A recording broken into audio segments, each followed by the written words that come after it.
దేవుని పరిశుద్ధ నామానికి స్తోత్రాలు కలుగును గాక. Praise the Lord. హల్లెలూయా.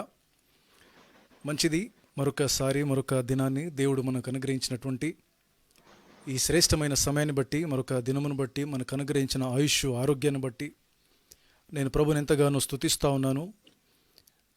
కూడి వచ్చినటువంటి మీ అందరికీ ప్రత్యేకంగా ఫిలదెల్ఫియా సంఘము ఎంతమంది అయితే జూమ్లో జాయిన్ అయి ఉన్నారో వారికి, అదేవిధంగా ఈ ఫేస్బుక్ లైవ్లో వీక్షిస్తున్నటువంటి వారికి, వీక్షించబోతున్న మీ అందరికీ కూడా ప్రభువైన యేసుక్రీస్తు నామములో మీకు శుభాభి వందనాలు తెలియపరుస్తున్నాను. మీకు శుభములు కలుగునుగాక అని కోరుకుంటున్నాను. ఇది నా ప్రార్థన ఉంది. మంచిది, దేవునికి స్తోత్రములు. మనము ప్రతి దినము సీక్వెన్స్గా చక్కని సెర్మన్ సిరీస్ కలిగి మనం ధ్యానం చేస్తున్నటువంటి అంశాన్ని బట్టి కూడా నేను దేవుని స్తుతిస్తూ ఉన్నాను. ఈ వాక్య ధ్యానం యొక్క రెస్పాన్స్ని బట్టి కూడా నేను దేవునికి ఎంతగానో కృతజ్ఞతలు చెల్లించుకుంటున్నాను. ప్రియులారా, అద్భుతమైనటువంటి రెస్పాన్స్ వస్తూ ఉంది. అంత మాత్రమే కాదు, నేను కూడా చాలా ఉత్సాహంగా దేవుని వాక్యాన్ని ఎప్పుడెప్పుడు ఈ అంశాన్ని ధ్యానించాలి అని పరిశుద్ధాత్మ దేవుడు నాకు ఏ విధంగా ఆలోచనలు ఇస్తున్నాడో ఆలోచనలు బట్టి నేను కూడా చాలా ఉత్సాహంగా ఉన్నాను. దేవుని యొక్క వాక్యములో దివారాత్రులు మరి దేవుని యొక్క వాక్యం ధ్యానించేంతవరకు ఈ అంశం నాకు సహాయపడుతూ ఉంది ప్రియులారా. కనుక నెక్స్ట్ రేపేంటి, తర్వాత ఏంటి, ఏ అంశాన్ని ధ్యానించాలి అనే ఈ ఆలోచనలు నన్ను దివారాత్రములు దేవుని వాక్యాన్ని ధ్యానించేటట్లుగా చేస్తూ ఉంది. మరి అన్నిటికంటే ప్రాముఖ్యంగా ఎంతమందికి ఆశీర్వాదకరంగా ఈ వాక్య ధ్యానం ఉందో లేదో కానీ అఫ్కోర్స్ అందరికీ ఆశీర్వాదకరంగా ఉంది. ఒకవేళ ఇది కాకుండా ఉన్నట్లయితే నా మట్టుకు నాకు మాత్రం చాలా దీవెనకరంగా ఉంది అని చెప్పుకోవడానికి ఏమాత్రం సందేహం లేదని నేను మీ ఎదుట దేవుని సన్నిధిలో యథార్థంగా చెప్పుకుంటున్నాను ప్రియులారా. మంచిది, దేవునికి స్తోత్రములు. ఎందుకంటే దేవుని యొక్క వాక్యము రెండంచులు గల వాడి అయిన ఖడ్గం వంటిది అని, దేవునికి స్తోత్రములు, అది అందరికీ వర్తించేది అని నేను జ్ఞాపకం చేస్తున్నాను. మంచిది, ఈ సమయంలో మనం ప్రతి దినము వాక్య ధ్యానంలోకి వెళ్తున్న రీతిగా మన అంశము మనందరికీ బాగా తెలుసు. నేను ఇక్కడ స్క్రీన్లో చూపించను, సంఘం చెప్పాలి ఏ అంశాన్ని మనం ధ్యానిస్తున్నాము, ఏ వచనం మనం ధ్యానిస్తున్నాము చెప్పండి. అన్నలోక 23:31. Very good. ఆయన వేదన పడుచున్నాడు. మరేమో సామెతలు 23, మీ హృదయమును పలక మీద వ్రాసుకునుడి, ఆత్మఫలము కలిగి ఉండుడి. Very good. సో మొత్తానికి మెయిన్ మన వాక్య ధ్యానం కలిగి ఉండాలి. మెయిన్ వాక్య ధ్యానము లూకా సువార్త 23వ అధ్యాయము 31వ వచనం. చదువుతారా ఎవరన్నా? చిన్న మాట ప్రార్థన చేసుకుని ముందుకెళ్దాం. చదవండి. వారు పచ్చి మానుకే ఇలాగూ చేసిన ఎడల ఎండిన దానికేమి చేయుదురు అని చెప్పాను. మంచిది, ప్రార్థన చేసుకొని దేవుని వాక్యాన్ని విందాం. నాతో పాటు అందరూ కూడా దయచేసి ఏకీభవించండి. మీరు కూడా మనసులో ప్రార్థన చేసుకొని సిద్ధపడండి. ఒకవేళ ఏదైనా మెంటల్ డిస్టర్బెన్సెస్లో కానీ ఏదైనా వర్క్లో ఉన్నట్లయితే దయచేసి ఆ యొక్క వేరే డిస్ట్రాక్షన్ నుండి కావచ్చు, వేరే ఆలోచనలతో లోడ్ అయినట్లయితే దయచేసి మీ మనసులను ఖాళీ చేసుకోండి. దేవుని సహాయం తీసుకోండి. ప్రభువా, నాకున్న ఈ డిస్టర్బెన్స్ని తొలగించు, నేను సిద్ధపడుతున్నాను నీ వాక్యం వినడానికి, ఎలాంటి ఆటంకం లేకుండా నాకు కూడా సహాయం చేయి. నీ స్వరము ఇందులో నేను వినాలి, నేను కూడా నీ వాక్యం నేర్చుకోవాలని దయచేసి మీరు ప్రార్థనలో నాతో పాటు ఏకీభవించండి. సకల ఆశీర్వాదములకు కారణభూతుడైన మా పరమతండ్రి, జీవము కలిగిన మా దేవ, భూమి ఆకాశములను అందులో ఉన్న సమస్తాన్ని మమ్మలందరినీ కూడా కలగజేసిన మహా గొప్ప దేవ, నీ ఘననామమునకు స్తోత్రాలు చెల్లించుకుంటున్నాం. ఇదిగో తండ్రి ప్రభువా, శరాపులు కెరూబుల చేత, 24 పెద్దల చేత, 4 జీవుల చేత, కోటానుకోట్ల దూతల చేత దేవ మానక దివారాత్రములు యెహోవా పరిశుద్ధుడు పరిశుద్ధుడు పరిశుద్ధుడు అని కొనియాడబడుతున్న గొప్ప దేవుడవు నీవు. నాయన, మేమైతే నిన్ను సమీపించలేము, కానీ నీవే మా యొద్దకు సమీపించి దేవా మాకు అనుగ్రహించిన రక్షణ భాగ్యాన్ని బట్టి నేను స్తుతిస్తున్నాను నాయన. ఇదిగో తండ్రి, నీ స్వరూపము నీ పోలికలో పుట్టిన మేము పోగొట్టుకున్న దాన్ని బట్టి తిరిగి అనుగ్రహించడానికి 2020 సంవత్సరాల కాలం క్రితం యేసుక్రీస్తు ప్రభుని లోకానికి పంపించుట ద్వారా, ఆయన పొందిన బలియాగము శిలువ మరణము ద్వారా మాకు విడుదలనిచ్చి, ఇదిగో తండ్రి, కోల్పోయిన ఆ మహిమను స్వరూపాన్ని తిరిగి మాకు యేసుక్రీస్తు ప్రభులో మాకు అనుగ్రహిస్తున్న దేవా నీకు స్తోత్రాలు. ఆయన లూకా సువార్త 23వ అధ్యాయము 31వ వచనాన్ని బట్టి నేను స్తుతిస్తున్నాను. దేవా, గడిచినటువంటి నాయనా తండ్రి ప్రభా 13 దేవాది రోజులుగా మేము 13 భాగాలుగా ధ్యానించిన వాక్యాన్ని బట్టి నీకు స్తోత్రాలు. 14వ భాగంలో ప్రభా దాన్ని మీరు మాకు సహాయపడండి. నాయనా తండ్రి ఆత్మ ఫలము మేము ఫలించాలి, పచ్చగా ఉండాలి, నీటి కాలువలో ఎరును నాటబడినదై ఆకువాడక తన కాలమందు ఫలమిచ్చు చెట్టు వలె ఉండాలని కోరుకుంటున్నావు గనక ప్రభా దేవా మేము ఏ ఫలం ఫలించాలి, ఏ విధంగా మేము పచ్చగా ఉండాలో మాకు అన్ని విధాలుగా నేర్పిస్తున్న విధానం బహు గొప్పది. అందును బట్టి నేను స్తుతిస్తున్నాను నాయన. ఈ సమయంలో తండ్రి పచ్చని మ్రాను దేవ నీకు సాదృశ్యమైతే ఎండిపోయినటువంటి స్థితిలో మా జీవితాలు ఉండగా అయా తండ్రి తిరిగి చిగురింప చేయడానికి మా బ్రతుకులను ప్రభావ మూడుబారిన జీవితాలను చిగురింప చేస్తున్న దేవ స్తోత్రాలు. దేవా ఈ సమయంలో నాయన ఆత్మఫలం యొక్క ధ్యానాన్ని మీరు ఆశీర్వదించండి. ఇదిగో పరిశుద్ధాత్మ దేవ నీ సహాయం వైపు చూస్తున్నాను, నీ జ్ఞానం వైపు, నీ ఆత్మ వశములో మమ్మల్ని ఉంచుకొని అదేవిధంగా నీ యొక్క నడిపింపు వైపు చూస్తున్నాను ప్రభు. అద్భుత రీతిగా నడిపించండి నాయన. నీవు కనపరిచే నాయన ఎగ్జాంపుల్స్, నీవు కనపరిచే వృత్తాంతములతో అభిషేకించండి. కేవలము నోటిని బూరగా వాడుకొని మహిం పొందమని ప్రభు ఆటంకాలన్నీ తొలగించండి. వీక్షిస్తున్న మా ప్రియ సోదరి సోదరులందరినీ జ్ఞాపకం చేసుకోండి. సంఘంలో ఉన్నవారు, సంఘం వెలుపల ఉన్న వారందరినీ కూడా దర్శించండి. ఈ వాక్యాన్ని నీరు కట్టి ఫలింప చేయండి, అనేకులకు ఆశీర్వాదకరంగా చేయమని ప్రార్థన చేస్తున్నాను. మంచి నేలను విత్తబడిన విత్తనం వలె నీ వాక్యం మంచిగా దేవా తండ్రి 30ంతలుగా 60ంతలుగా 100ంతలుగా ఫలించినట్లుగా కార్యం జరిగించండి పరిశుద్ధాత్మ దేవ. అనేకుల పాపంను గురించి, నీతిని గురించి, రాబోయే తీర్పును గురించి ఒప్పింప చేయండి. ఇదిగో నాయన ప్రతి ఆటంకాన్ని తొలగించండి. సైతాన్ క్రియలను ప్రభు, ఎలక్ట్రిసిటీ పవర్ని ప్రభు, అతనికి ఉన్నటువంటి పరికరాలని దేవా తండ్రి ప్రభు, ఇంటర్నెట్ని కూడా సమస్తాన్ని ఆధీనంలో స్వాధీనంలో ఉంచుకొని సమస్తము క్రమముగా మర్యాదగా నీ నామఘనత కొరకు జరిగించమని వేలాది వందనాలు స్తోత్రాలతో యేసు సజీవమైన నామమున ప్రార్థించి స్తుతించాడు వేడుకుంటున్నాను నా పరమ తండ్రి. Amen, amen, amen. మంచిది, దేవునికి స్తోత్రం కలుగును గాక. నిన్నటి వరకు నిన్నటి నుంచి మనం ఆత్మ ఫలములో ఎంటర్ అయిపోయామని చెప్పడానికి ఏమాత్రము సందేహం లేదు. నిన్నటి దినాన ఆత్మ ఫలములో మొదటి మాట మనం ధ్యానం చేశాం. చెబుతారా ప్రియరా సంఘస్థులారా, ఏం మనం ధ్యానం చేశాము?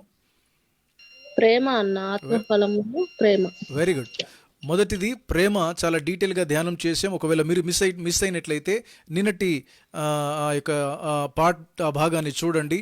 కేవలం నిన్నటిది మాత్రమే కాదు, ఒకవేళ మీరు ఫస్ట్ టైం చూస్తున్నట్లయితే నేను మనవి చేస్తున్నాను, మీరు ఫ్రీ టైం తీసుకొని ఈ పచ్చని మ్రాను వర్సెస్ ఎండిన మ్రాను, green tree versus dry tree అనే ఈ టాపిక్ సెర్మన్ సిరీస్ అంటారు దీన్ని. కంటిన్యూ సిరీస్గా మేము ధ్యానిస్తూ వస్తున్నాం. మొదటి భాగం నుండి 13 భాగాలు మీరు చక్కగా మీరు దాన్ని చూడండి, ధ్యానించండి. మాతో పాటు తప్పకుండా మీరు కూడా వాక్యంలో ఆనందిస్తారు. తప్పకుండా ప్రభు యొక్క మెల్లనైన స్వరం మీరు వింటారని నేను ఖచ్చితంగా భావిస్తున్నాను. ఈ 14వ భాగాన్ని మీరు వీక్షిస్తున్నట్లయితే మీకు కూడా నేను తెలియపరుస్తున్నాను.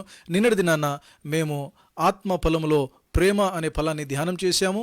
అందులో ప్రాముఖ్యంగా పూర్తి వాక్య భాగము కొరింథీయులకు రాసిన మొదటి పత్రిక 13వ అధ్యాయం మొదటి 13 వచనాలు మేము ధ్యానం చేశాం ప్రియులారా. అది మీరు కూడా చదువుకోండి. ఆ ప్రేమ, నిజమైన ప్రేమకు నిర్వచనం బైబిల్ చాలా చక్కగా డెఫినేషన్ ఇచ్చింది. ఆ యొక్క ప్రేమను కలిగి మనము ఫలించాలి అనే విషయాన్ని మనం ధ్యానం చేశాం. ఈ రోజున మీరు స్క్రీన్లో చూస్తున్న రీతిగా చూడండి ప్రియులారా, జాయ్, రైట్, ఇక్కడ కనబడుతుంది కదండి జాయ్. ఈ జాయ్ అనే ఈ యొక్క చక్కని అంశము అనగా ఆత్మ ఫలంలో 9 ఫలంలో 2వ ఫలమైనటువంటిది ఈ జాయ్ని మనం ఈ రోజున చూడబోతున్నాం. దేవునికి స్తోత్రములు. సంతోషము విషయంలో సరే, ఆ వాక్య భాగాన్ని చదివితే బాగుంటుంది. ఎక్కడుంది ఆ వాక్య భాగం? జూమ్లో ఉన్నవారు చెప్పాలి. ఏ వాక్య ఆ భాగం ఆత్మఫలం ఎక్కడుంది?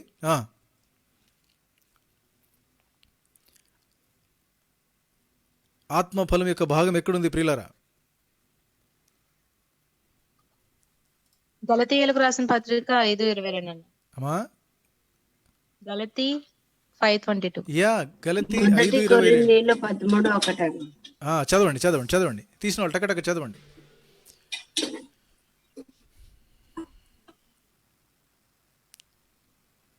చదవండమ్మా.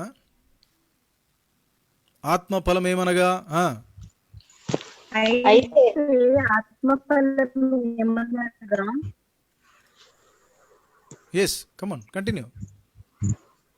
అయితే ఆత్మఫలం ఏమనగా ప్రేమ, సంతోషము, సమాధానము, దీర్ఘశాంతము, దయాలుత్వము, మంచితనము, విశ్వాసము, సాత్వికము, ఆశా నిగ్రహము. ఎస్. రెండవది ఏంటి ఇప్పుడు మనం ధ్యానిస్తున్న దాంట్లో? సంతోషం. సారీ, సంతోషము. రైట్, దేవునికి స్తోత్రములు. సంతోషము అనే మాట ఈరోజున మనం ధ్యానించబోతున్నాం. ఇక్కడ జాయ్, ఇంగ్లీష్లో జాయ్ అని చెప్పినారు, సంతోషం. ఈ విషయానికి వచ్చేస్తే ప్రియులారా గమనించాలి, సంతోషము అంటే ఏమిటి అనేది మనకు పెద్దగా దాని గురించి డెఫినేషన్ అవసరం లేదు. ఎందుకంటే మనం వాడుక భాషలో ప్రతిదినం వాడుతుంటున్నాం. ఏంది కొంత మనం ఏదైనా సంతోషంగా ఉన్నప్పుడు అది ముఖంలోనే కనపరుచుకుంటాం. ఏంటనంటే మనమే వేరే వాళ్ళే మనల్ని చూసి అడుగుతారు, ఏంటక్క, ఏంటి చెల్లి, ఏంటి తమ్ముడా, ఏంటన్నా, ఏంటి బ్రదర్, ఏంటి సిస్టర్, ఈరోజు చాలా సంతోషంగా కనబడుతున్నారు. రైట్, ఒక అది నాకు అడ్వర్టైజ్మెంట్ గుర్తు వస్తూ ఉంది. చిన్నప్పుడు రేడియోలో వినేవాళ్ళం, ఏం రామయ్య దీర్ఘంగా ఆలోచన చేస్తున్నావు అంటే, ఏమి లేదు, నా ఇంటికి పైకప్పుకి ఏ సిమెంట్ రేకులు నేను వాడాలంటాడు. అంటే ముఖాన్ని చూసిన వెంటనే ఏమంటాడు, ఏం రామయ్య దీర్ఘంగా ఆలోచన చేస్తున్నావు అంటే ఆ ముఖంలో దుఃఖం ఉంది అన్నట్టుగా. అదే మాదిరిగా సంతోషంగా ఉన్నటువంటి వారి ముఖాల్లో అది ఫేస్లో కనబడుతుంది. ఏంటంటే మనం అడుగుతాం, ఏంటి ఎప్పుడు లేనిది చాలా సంతోషంగా కనబడుతున్నావు, ఏంటి సంగతి అంటే ఆ సంతోషానికి కారణాలు రకరకాలుగా ఉంటాయి ప్రియులారా. అవును కదండి, రకరకాల కారణాలు సంతోషానికి ఉంటాయి. ఏమేమి అయి ఉండొచ్చు, ఎప్పుడు మనకు సంతోషం కలుగుతుంది? టకటక్ చెప్తారా? జూమ్లో ఉన్న యాక్టివ్గా ఉండాలి, నాతో పాటు ధ్యానం చేయాలి, నాతో పాటు మీరు కూడా ఆలోచన కలిపి మీరు నాకు అందించాలి మాటలు, యాక్టివ్గా ఉండాలి. రైట్, నేను అడుగుతున్న ప్రశ్న ఏంటంటే, ఎప్పుడు మనకు సంతోషం కలుగుతుంది? అది మీరు జనరల్గా ఈ లోకంలో కావచ్చు, ఒక బిబ్లికల్గా కాకుండా ఆధ్యాత్మికమైన లోకంలో కాకుండా ఈ లోకపరంగా ఎప్పుడు ఒక మనిషికి సంతోషం ఉంటుంది మీ లెక్క ప్రకారంగా మీరు చెప్పండి. అప్పుడు మీ నోటెంబడి వచ్చిన మాట దేవుడు దృఢపరుస్తాడు, చెప్పండి, పర్లేదు. ఒక జాబ్. Okay, very good. ఒక మంచి జాబ్ వచ్చింది అనుకోండి, రైట్, సంతోషం. నెక్స్ట్, ఏదైనా వస్తువు కొనుక్కున్నప్పుడు అన్న. వెరీ గుడ్, ఇలా రెస్పాండ్ అవ్వండి నాకు ఫాస్ట్గా. ఓకే, నెక్స్ట్, ఒక వస్తువు, ఒక జాబ్ చూసినప్పుడు అన్న, ఎవరైనా బంధువులు వస్తున్నారంటే మనం ఒక్కొక్కరు చెప్పండి, తర్వాత ఎవరు చెప్పకపోతే మళ్ళీ మీరు చెప్దురు కానీ. యా, నెక్స్ట్ మీకు లేవా సంతోషం? మీకు ఎప్పుడు కలగలేదా? Right, fast. మనం అనుకున్నది జరిగినప్పుడు అన్న, ఏదైనా కోరుకుంటే మనం అనుకున్నది ఏదైనా జరిగినప్పుడు మనకు సంతోషం. Very good, next.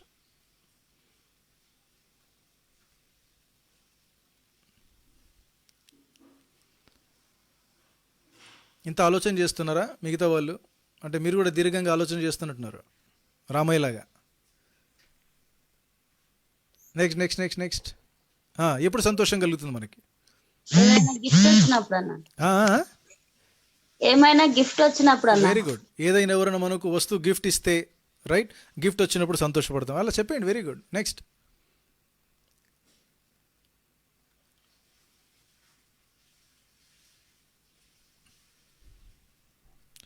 మీరు చెప్పండి, కనీసం మీకు గిఫ్ట్లు వస్తాయేమో, వస్తువులు వస్తాయేమో, మంచి జాబ్ వస్తుందేమో. నువ్వు ఎవరైతే చెబుతున్నారో నోరిప్పి వాళ్ళకి నిజంగా వస్తుందేమో చెప్పండి. నోరిప్పి మీకు ఏం కావాలో కోరుకోండి, మీ సంతోషం ఎందులో ఉండి చెప్పండి. నెక్స్ట్, మన పిల్లలు స్కూల్ ఫస్ట్ వచ్చినప్పుడు అన్న, క్లాస్లో ఫస్ట్ వచ్చినప్పుడు. వెరీ గుడ్, మన పిల్లలు మంచిగా చదువుతున్నారు, రైట్, క్లాస్లో ఫస్ట్ వచ్చినప్పుడు అది మనకు పిల్లల చదువు విషయంలో సంతోషం, జాబ్ విషయంలో సంతోషం, రైట్, వస్తువుల విషయంలో సంతోషం. ఎవరైనా మనకి చెప్పండి.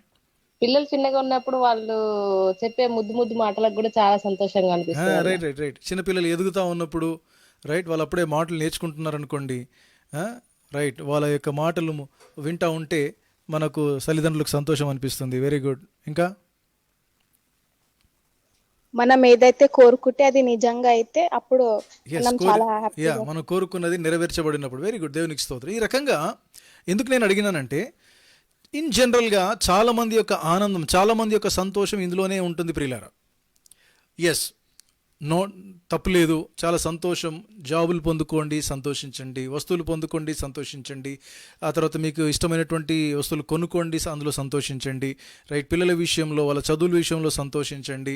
ఎవరైనా గిఫ్ట్లు ఇచ్చినప్పుడు సంతోషించండి. మీ కోరికలు నెరవేర్చబడినప్పుడు సంతోషించండి, మంచిదే. కానీ ఈ సంతోషము ఎంతవరకు ఉంటుంది కదండి? ఇక్కడ వచ్చినటువంటి కిటుకు, ఈ సంతోషము ఎంతవరకు ఉంటుందంటే అది కొంతవరకే ఉంటుంది ప్రియులరా. మనం ఏదైనా కోరుకున్నప్పుడు అది జరిగిందనుకోండి, అది ఎంతవరకు ఉంటుంది ఆనందం, సంతోషము? ఒక కొన్ని రోజుల మట్టుకే ఉంటుంది. ఆ విషయాలు, ఒక వస్తువు కొనుక్కున్నాం అనుకోండి, రైట్, ఒక వస్తువు కొనుక్కొని దాన్ని వాడుతున్నప్పుడు కొత్తలో చాలా సంతోషం ఉంటుంది, రాను రాను రాను రాను దాని మీద ఇంట్రెస్ట్ వెళ్ళిపోతుంది, క్యాజువల్ అయిపోతుంది. ద సేమ్ వే మీరు ఇందాక చెప్పినట్టు మంచి జాబ్ విషయంలో కూడా, మంచి జాబ్ వచ్చింది, ఆ సంతోషం ఎంతవరకు ఉంటుంది, మంచి వస్తువు కొనుక్కున్నారు ఎంతవరకు ఉంటుంది, కోరికలు నెరవేర్చబడ్డాయి ఎంతవరకు ఉంటుంది, పిల్లల చదువు ఎంతవరకు ఉంటుంది. ఈ రకంగా ఆలోచన చేసుకుంటూ పోతే ఈ లోకములో జీవిస్తున్నటువంటి విషయాలలో దానికి సంబంధించిన సంతోషము తాత్కాలికమైనది అనే విషయాన్ని నేను జ్ఞాపకం చేస్తున్నాను. రైట్, ఉంది సంతోషం అందులో, డెఫినెట్గా సంతోషపడండి, నో డౌట్ ఎట్ ఆల్. ఏ విషయంలో దుఃఖపడొద్దు. బైబిల్ కూడా సెలవిస్తూ ఉంది, మీరు ఆనందించండి, ఎప్పుడు కూడా ప్రభువులో మీరు ఆనందించండి, బైబిల్ సెలవిస్తుంది. ఓకే, అక్కడికే వస్తున్నాను నేను. చూసారా, మీరు ఆనందించండి అంటుంది బైబిల్, కానీ ఎందులో ఆనందించాలంటే ప్రభువునందు ఆనందించాలనేదే ఇది ఆత్మకు సంబంధించిన సంతోషం. అంటే లోకానికి సంబంధించిన సంతోషము, మన శరీరానికి సంబంధించిన సంతోషం, కుటుంబానికి సంబంధించిన సంతోషము, అర్థమైందండి. ఈ లోకానికి, ఈ జీవన సంబంధమైన వాటి విషయంలో, మన కుటుంబం విషయంలో భౌతికపరమైన, ఒక మాట చెప్పాలంటే materialistic or physical things, right, materialistics things or physical things విషయంలో చాలామంది ఆనందపడతారు, ఆ తర్వాత వాళ్ళ ఆనందము ఎక్కువ రోజులు ఉండదు అనే విషయాన్ని నేను మీకు జ్ఞాపకం చేస్తున్నాను. అయితే ఆత్మ ఫలములో కూడా దేవుడు ఈ ఆనందాన్ని, ఈ సంతోషాన్ని పెట్టినాడు. ఇది దేనికి సంబంధించింది? ఆత్మ ఫలములో పెట్టినటువంటి ఈ సంతోషము దేనికి సంబంధించండి? ఇప్పుడు చూడండి, జూమ్లో ఉన్న వాళ్ళు నాకు చెప్పాలి, మీరు ఇప్పటిదాకా చెప్పినటువంటి విషయాలన్నీ ఎంతమంది అయితే 4-5 చెప్పినారు, అది దేనికి సంబంధించింది? ఆత్మకు సంబంధించిందా, ఈ భౌతిక జీవితానికి సంబంధించిందా? కమాన్, భౌతిక జీవితానికి సంబంధించి. మళ్ళీ చెప్పండి గట్టిగా. భౌతిక జీవితానికి భౌతిక జీవితానికి సంబంధించిన సంతోషం గురించి మీరు చెప్పినారు. ఇక్కడ దేవుడు ఆత్మకు సంబంధించినటువంటి సంతోషం గురించి మాట్లాడుతున్నాడు. ప్రైజ్ ద లార్డ్, హల్లెలూయా. దేవునికి మహిమ కలుగును గాక. ప్రియులారా, ఈ ఆత్మకు కూడా ఒక సంతోషం ఇచ్చినాడు దేవుడు. ఆత్మకు సంబంధించినటువంటి దానికి కూడా సంతోషం ఇచ్చినాడు. ఈ సంతోషానికి, భౌతికపరమైన సంతోషానికి తేడా ఉంది. నేను రిపీట్ చేస్తున్నాను, జాగ్రత్తగా వినండి. భౌతికపరమైనటువంటి ఈ లోకానికి సంబంధించిన సంతోషానికి, ఆత్మ సంబంధమైన సంతోషము దేవుడు ఏదైతే పెట్టినాడో ఆత్మఫలంలో, దానికి డిఫరెన్స్ ఏంటనంటే ఇది శాశ్వత కాలం ఉంటుంది. ఆమేన్, హల్లెలూయా. దేవుడు ఇట్టి కృపా భాగ్యము, ఈ కృపా భాగ్యము వీక్షిస్తున్న నీకు, నీ కుటుంబానికి, ప్రతి ఒక్కరికి దేవుడు అనుగ్రహించును గాక అని కోరుకుంటున్నాను నేను. ఇది నా ప్రార్థన అయింది ప్రియులారా, మీరు కూడా పొందుకోవాలి ఈ ఆనందము. ఎలాంటి ఆనందం తెలుసా? చెప్పనా శక్యము కాని ఆనందం, వర్ణించలేనిది ఈ ఆనందం. దీనినే ఇంకొక మాటలో ఏమన్నారో తెలుసండి? జాయ్ ఆఫ్ సాల్వేషన్, రక్షణ ఆనందము అని తెలుగులో అంటారు. రక్షణ ఆనందము ఇది ఆత్మకు సంబంధించింది ప్రియులారా. ఎందుకు ఈ సంతోషం? ఎక్కడిది ఈ సంతోషం? ఎక్కడిది ఈ ఆనందం? అంటే రక్షణ ఆనందం అంటే నరకము నుండి తప్పించబడ్డాము అనే విశ్వాసముతో, ఏదైతే యేసుక్రీస్తు ప్రభువునందు విశ్వాసం ఉంచి మనం నమ్మి బాప్తీసం పొంది పాప క్షమాపణ పొందుకున్నామే, ఇంకా నా పాపాలు క్షమించబడ్డాయి, నాకు విముక్తి దొరికింది, నాకు ఉర్దూలో నజాతు అంటారు, నజాతు దొరికింది, ముక్తి దొరికింది, ఆ తర్వాత నాకు దాన్ని ఏమంటారంటే వైకుంఠము దొరికింది, నిత్య జీవము దొరికింది, పరలోకం దొరికింది, నాకు నరకము లేదు, నేను చనిపోయినా నేను నరకానికి వెళ్ళను, పరలోకానికి వెళ్తాననే ఆ నిశ్చయత రక్షణ పొందిన వారికి ఉంటుంది ప్రియులారా. వాళ్ళకు మాత్రమే ఈ ఆనందము, దీనినే రక్షణ ఆనందం అన్నారు. అందుకే ఎన్నో పాటలు ఉన్నాయి. నీ కృప చేతనే నాకు నీ రక్షణ భాగ్యము కలిగిందని పాడనా, ఊపిరి నాలో ఉన్నంత వరకు నా విమోచకుడవు నీవేనని, రక్షణానందం నీ ద్వారా కలిగిందని, నా విమోచకుడవు నీవేనని, రక్షణానందం నీ ద్వారా కలిగిందని, స్తుతి పాడుచు నిన్నే ఘనపరచుచు ఆరాధించెదనీలో జీవించుచు. దీనినే రక్షణ ఆనందంతో అనేక మంది గొప్ప గొప్ప పాటలు రాసినారు పిల్లరా. ఎవరైతే నిజమైన రక్షణ పొందుతారో, నిజమైన మారు మనసు రక్షణ పొందుతారో వాళ్ళ జీవితాల్లో ఈ రక్షణ ఆనందం ఉంటుంది. ఈ రక్షణ ఆనందం ఎప్పుడు వస్తుందంటే యేసుక్రీస్తు ప్రభునందు విశ్వాసం ఉంచి ఆయన పరిశుద్ధుడు, ఆయన పచ్చని మ్రాను, నేను పాపిని ఎండిపోయిన మ్రానును, ఈ పచ్చదనములో ఈ యొక్క ఎండిపోయినటువంటి ఈ కర్రకి కూడా ఈ మ్రానుకి ఆయన వేరు చిగురు పుట్టించడానికి ఆయన తిరిగి వచ్చినటువంటి దేవుడు నిజమైన ద్రాక్షవల్లి ఆయనే. ఆయనలు అంటుకట్టుబడితే తప్ప నేను ఫలించలేను, ఆయన ద్వారా తప్ప నాకు పాపక్షమాపణ లేదు, పరలోకం లేదని ఎంతమంది అయితే ఆయన యందు విశ్వాసం ఉంచి మారు మనసు పొంది పాప క్షమాపణ నిమిత్తమై బాప్తిసం తీసుకుంటారో వాళ్ళ జీవితంలో ఈ రక్షణ ఆనందం ప్రారంభమవుతుంది ప్రియులారా. ఈ గ్రహింపు లేకుండా, ఈ పశ్చాత్తాపం లేకుండా, పరిశుద్ధాత్మ దేవుని యొక్క ఒప్పుదల లేకుండా, నిజమైన మారు మనసు లేకుండా, పాప క్షమాపణ నిమిత్తమై బాప్తిసం లేని జీవితాల్లో పేరుకే రక్షణ ఉంటుంది తప్ప ఈ రక్షణ ఆనందం ఉండదు. అది పొందినా పొందుకోకపోయినా ఒకటే ప్రియులారా. నేను మళ్ళీ రిపీట్ చేస్తున్నాను, పేరుకి బాప్తిసం తీసుకొని నిజమైన మారు మనసు పశ్చాత్తాపం లేకుండా ఎవరైనా బాప్తీసం తీసుకున్నట్లయితే మీ బాప్తీసము మనుషులకు కనబడడానికి మాత్రమే సరిపోతుంది. నువ్వు కూడా రక్షణ పొందావు, బలలో పాలు పంచుకుంటున్నావు అని చెప్పుకోవడానికి మాత్రమే కనబడడానికి ఉంటుంది తప్ప